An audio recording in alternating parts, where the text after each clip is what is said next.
మీ దగ్గర ప్రైమా ఫేసీగా పూర్తి స్థాయి సమాచారం లేకోకుండా మీడియాకి ఎట్లాగా తీసుకొస్తారనేది ఇంకొక అంశం.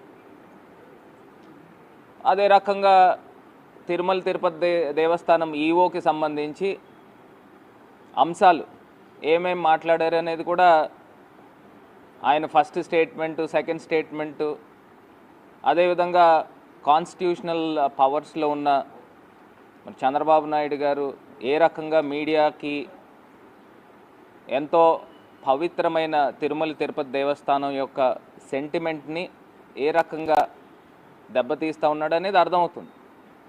సాక్షాత్తు మాజీ ముఖ్యమంత్రి వర్యులు జగన్మోహన్ రెడ్డి గారు ఏదైతే పేర్కొన్నారో అవన్నీ కూడా సుప్రీంకోర్టు న్యాయవాదులు, సుప్రీంకోర్టు జస్టిస్లు కూడా అవే అంశాల గురించి కూడా పేర్కొన్నారు. ప్రధానంగా సెకండ్ ఒపీనియన్ మనకు అందరికీ తెలిసిందే అండి. ఇది ఎవరైనా ఎవరు రాజకీయం చేస్తున్నారు,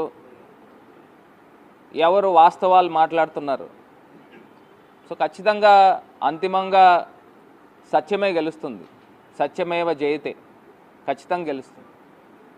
ఇది ఎలాగ 3వ తారీఖున సుప్రీంకోర్టుది ఇంకొక హియరింగ్ ఉంది కాబట్టి ఖచ్చితంగా ఆ రోజు వచ్చిన తర్వాత మనం ఈ అంశాల గురించి పూర్తిగా మాట్లాడదాము. రెండోది, హై కాన్స్టిట్యూషనల్ పవర్స్లో ఉన్న వ్యక్తి ఇట్లా మాట్లాడితే ఏదైతే స్పెషల్ ఇన్వెస్టిగేషన్ టీం ఏదైతే మీరు వేశారో దానికి ప్రభావితం లోనవుతారనేది కామన్.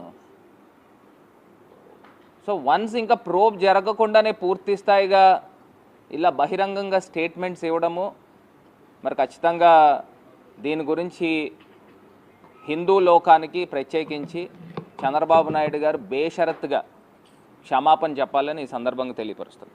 ఇంకా దీనికన్నా మనం 3వ తారీఖు తర్వాత ఖచ్చితంగా ఈ అన్ని అంశాల గురించి మాట్లాడదాం. ఇప్పుడు ప్రధానమైన అంశము